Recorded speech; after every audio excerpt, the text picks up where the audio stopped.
Welcome to Heart Midlands Stronger Practice Hub Introduction to WellComm session. We're going to take 5 minutes to complete a short activity in breakout groups. We'd like you to introduce yourself and tell the group your favourite biscuit. Share any experiences you have had of the WellComm screening tool and also what you would like to get out of the session this evening.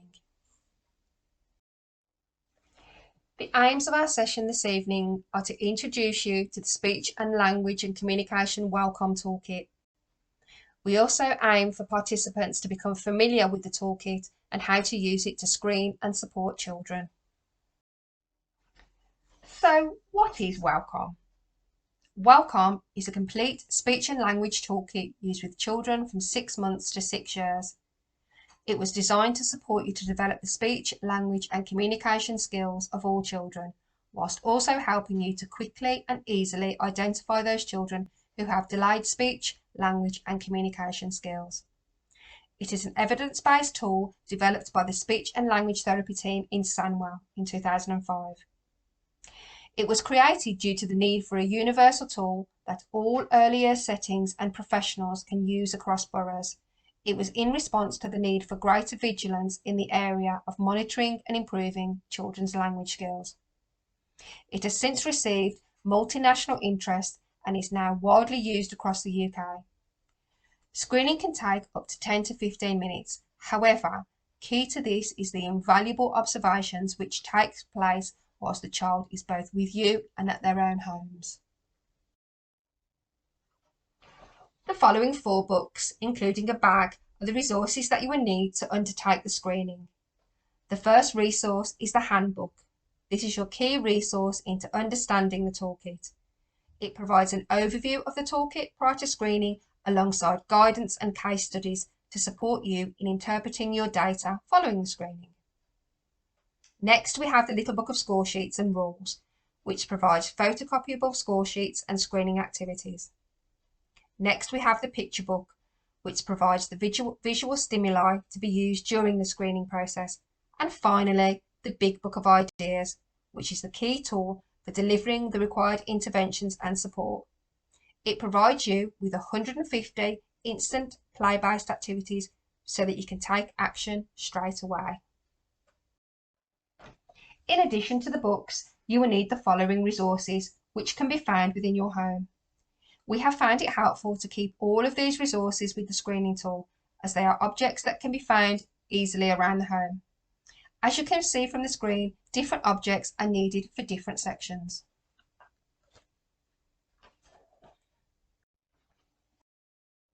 So to get started, you will need the following books. You need to start with the handbook. So once you get your kit, I would familiarise yourself with pages 7 to 15. This chapter gives a detailed overview of the screening process.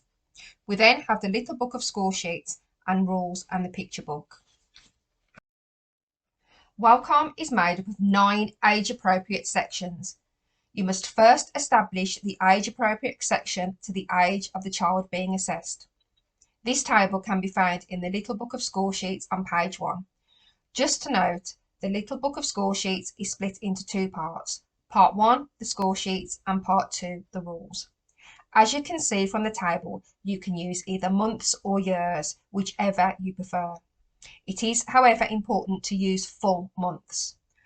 All children must begin the screening using their age-appropriate section.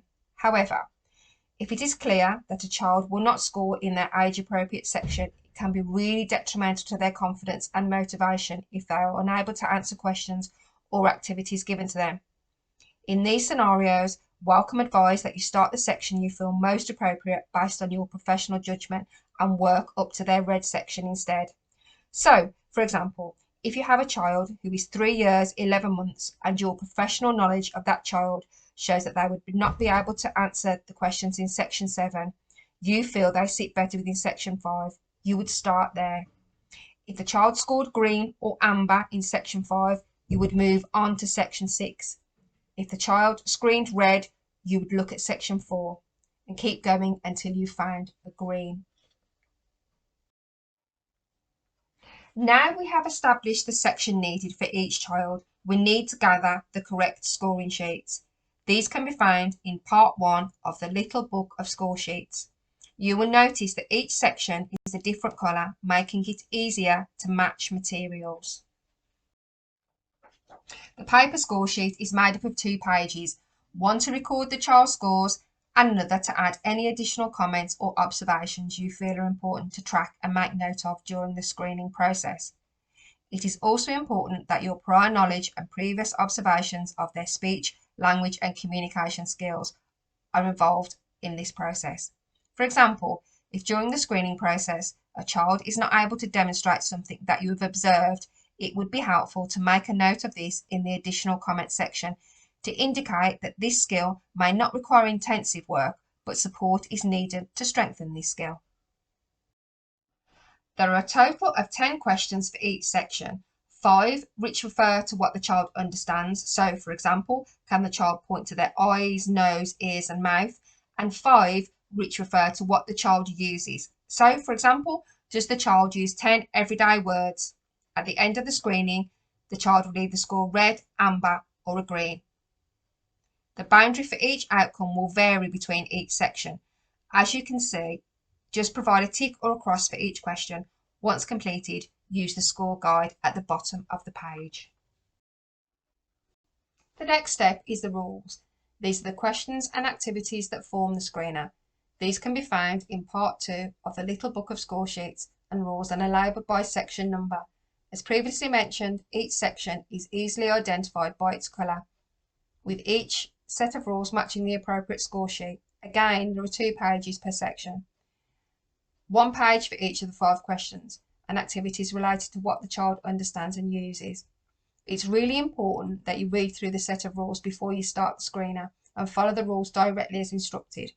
You will notice that some of the rules are in different coloured fonts. The rules which are not in black relate to the observations rather than the activity. These can be answered before or after administering the screener and can be done so through conversations with parents or other people who know the child really well. Full guidance can be found on pages 5 to 10 of the handbook. Some rules will require resources from the list we spoke about earlier and some pictures from the WellComm picture book. We're just going to break down an example. So we're screening a child on section 3. You've photocopied your score sheet and it's in front of you, and you have your set of rules book open at part 2, section 3. And we arrive at question 3. Can the child carry out actions on toys? We then ask you to place a sponge, flannel, cup and brush in front of the child and ask the child to carry out each of the following actions. Brush Teddy. The child responds. Give Teddy a drink. The child responds. It must be noted that only these words can be used and staff cannot use visual prompts or facial expressions to indicate what you want the child to do.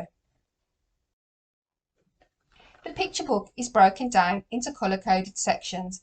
Again, it will be really helpful for you to ensure that you're familiar with the images prior to screening.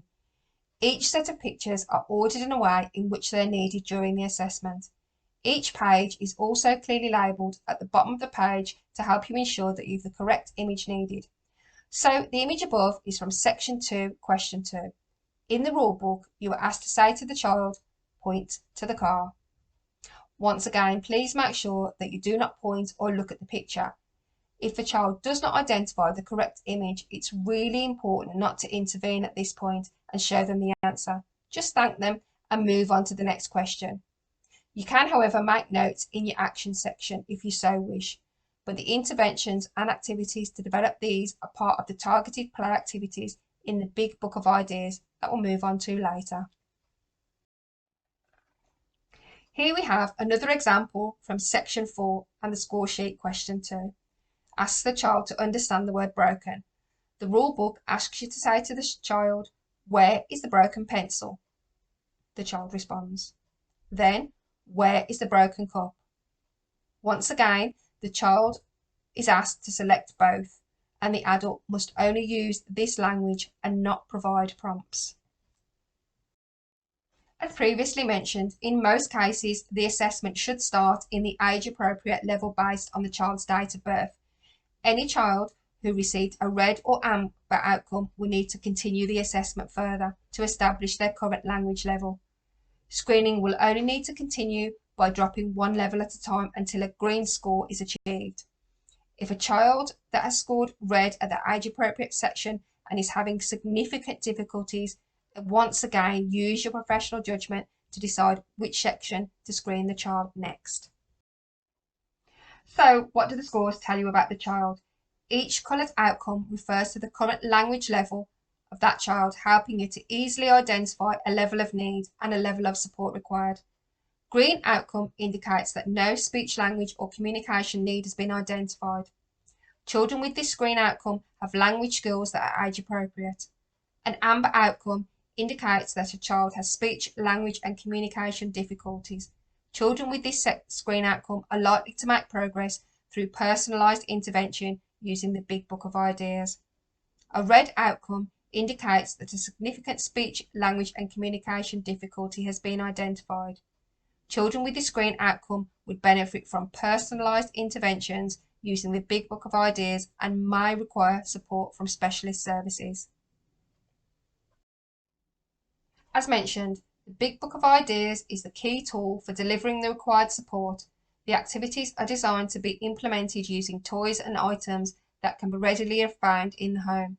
The book is divided into 12 sections, and introductions on page 1 to 6 provide clear and specific steps to support effective implementation of the activities to be delivered. Sections 1 to 9 provide the activities to be delivered and coincide with the sections found in the Little Book of Score Sheets and Rules. These are also colour-coded to match. Interventions should begin using activities from the section above a child's green outcome. Therefore, if a child's green outcome is section 3, they will need to be given activities for section 4.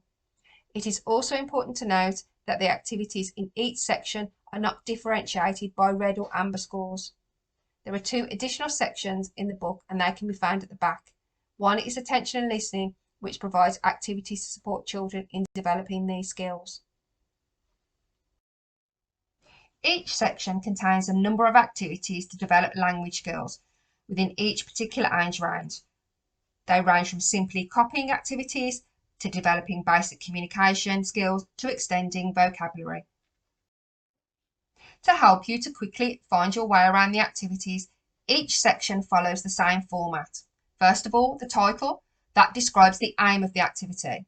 Next, why it is important describes the rationale behind the aim so that you can be sure that the activity meets the child's needs. The next part, what to do, clearly outlines how to deliver the activity. Each activity can also be differentiated using the step up and step down activities to add or reduce the level of challenge. Here we have some top tips for administration. If you can, find a quiet space which is distraction free. Make sure you gather all of your resources in advance.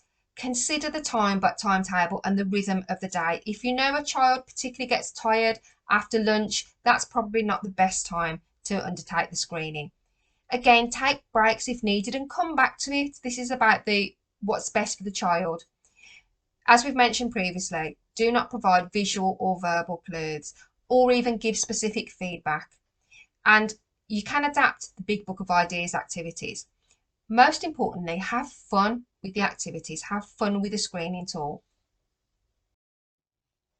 Working closely with parents and carers is critical to the success of WellComm. Communication is at the heart of WellComm, and therefore it actively encourages parent partnership during the screening process and support post-assessment. So it is very much about sharing activities with parents, modelling, being transparent about the assessment cycle, involving parents and supporting them. It is very much about, if you can, videoing any of the activities in action so it can help and support parents at home.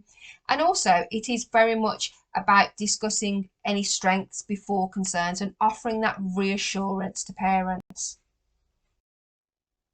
Where possible, screen the child in the child's strongest language.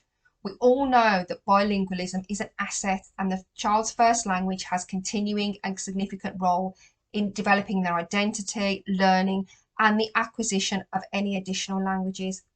It is widely accepted that being able to speak more than one language has real cognitive benefits. If you can, use a translator, use a parent, use a family member, use a member of staff. It's about getting the best out of each child and for the best for each child. As a Stronger Practice Hub, our work is deeply rooted in evidence-based practice. If you're in two minds about using an evidence-based programme, you can see from the screen the Early Years Foundation Stage profile outcomes for children in the West Midlands in the area of communication and language are lower than the national average. Our local intelligence also tells us that practitioners are reporting large numbers of children who are starting nursery with very little or no language. They want support with this. They also want support for children who have communication and language needs. So it's that whole setting approach. This toolkit and other evidence-informed programs really help with this.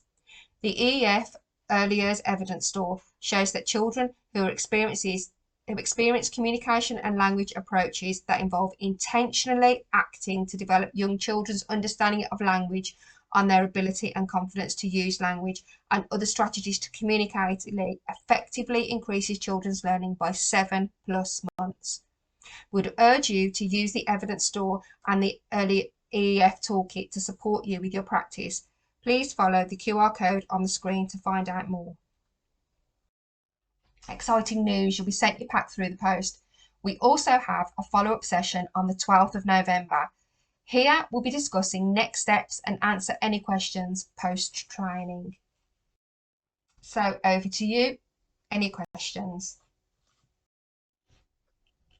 We really need to know what you and your setting needs, so please fill out the form linked in the QR code on the screen. We will use this information to help plan resources, support training and network events. Just a brief reminder, here's our website on the Birmingham Early Years Network Stronger Practice Hub tab. Have a look, there's some fantastic resources on there to support you with your practice.